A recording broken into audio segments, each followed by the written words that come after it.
দুর্দান্ত স্বাদের বাদাম ইলিশের রেসিপি দেখে নাও বন্ধুরা। আসসালামু আলাইকুম বন্ধুরা, কেমন আছো সবাই? আশা করছি সবাই অনেক বেশি ভালো আছো। চলে আসলাম তোমাদের মাঝে আরও একটি নতুন ভিডিও নিয়ে। আজকে তোমাদের মাঝে শেয়ার করছি বাদাম ইলিশের রেসিপি। আশা করছি পুরো ভিডিওটাই জুড়ে থাকবে। তো দেখো বন্ধুরা, এখানে মাছ আর সব মশলা আমি একসঙ্গে রেডি করে নিয়েছি। তো দেখতে থাকো, পুরো ভিডিওটা জুড়ে থেকো বন্ধুরা। যে যেখান থেকে আমার ভিডিওটি দেখছো সবাইকে অসংখ্য ধন্যবাদ এবং মন থেকে ভালোবাসা রইল। তো চুলাতে আমি একটা প্যান বসিয়ে দিয়েছি। এবার পরিমাণ মতো তেল দিয়ে দিচ্ছি।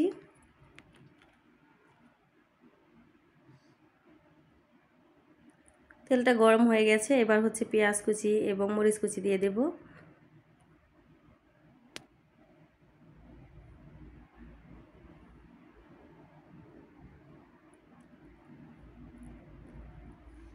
পেঁয়াজ কুচি এবং মরিচ কুচিটাকে আমি একদম ব্রাউন কালার করে ভেজে নেব। যে সকল বন্ধুরা ভিডিওটি দেখছো অবশ্যই একটা লাইক ডান করে ফুল ভিডিওটি দেখবে। নতুন বন্ধু যারা আছো ভিডিওটি দেখছো চ্যানেলটাকে সাবস্ক্রাইব করে রাখবে, আমাকে সাপোর্ট এবং ভালোবাসা দেবে। আমিও তোমাদেরকে সাপোর্ট এবং ভালোবাসা দেবো ইনশাল্লাহ।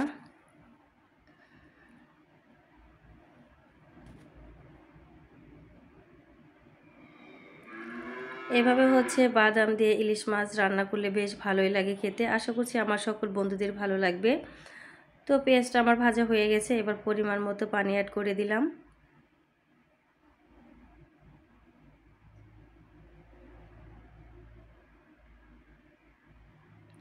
এবার এক এক করে সব মশলাগুলো দিয়ে দেব। দিয়ে দিচ্ছি হলুদের গুঁড়ো, মরিচের গুঁড়ো,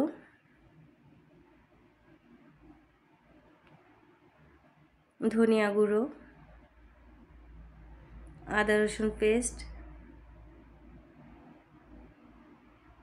এবার মশলাগুলোকে পেঁয়াজের সঙ্গে খুব ভালো করে মিশিয়ে নেব। একটু সময় ধরে মশলাটাকে কষিয়ে নিতে হবে। যেহেতু বাদাম দিয়ে ইলিশ মাছটা আমি ভুনা করব, তো একটু ঝালের পরিমাণটা আমি বাড়িয়ে দিচ্ছি, এতে করে ভালো লাগবে। তোমরা চাইলে ঝালটা একটু কম বেশি করে দিতে পারো। তো যে কোনো রান্নার মশলাটাকে একটু সময় নিয়ে কষালে সেই রান্নাটা অবশ্যই খেতে ভালো লাগে। তো এখন দিয়ে দিচ্ছি লবণ।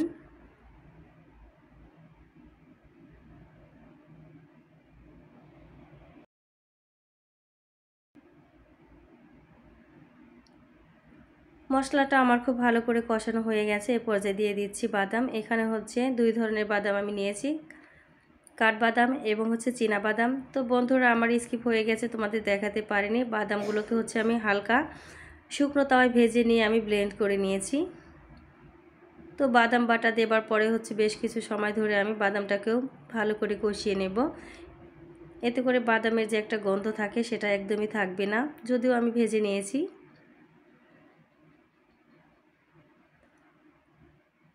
এবার সামান্য একটু পানি ব্যবহার করছি এখানে।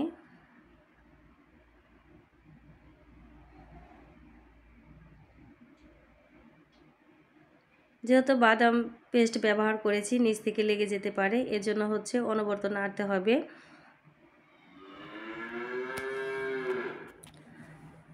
তো সব কিছু ভালো করে কষানো হয়ে গেছে। এবার দিয়ে দিচ্ছি ইলিশ মাছ। তো আলতোভাবে মাছগুলোকে মশলার সঙ্গে উল্টে পাল্টে মিশিয়ে নিতে হবে।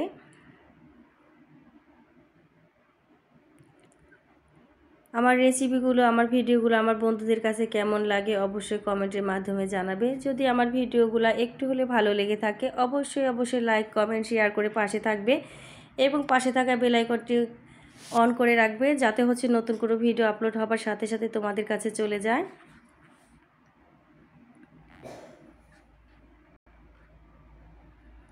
চুলার জালটা আমি মিডিয়ামে রেখে দিয়েছি।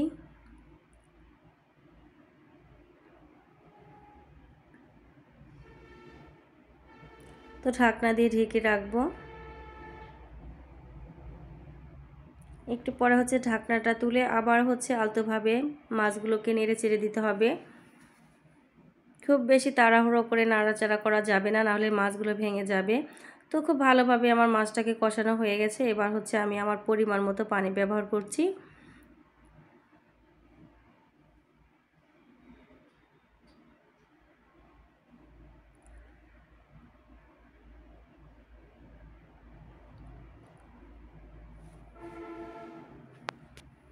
একদম মাখো মাখো করে হচ্ছে আমি রান্নাটা করে নেব।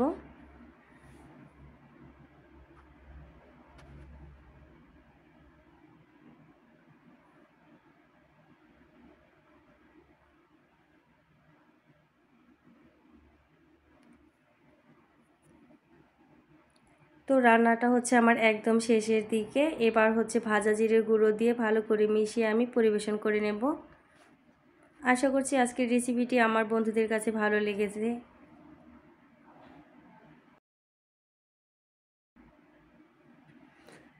তোমাদের প্রত্যেকের কমেন্টের অপেক্ষায় রইলাম বন্ধুরা, তোমাদের কার কাছে কেমন লেগেছে জানাতে ভুলবে না।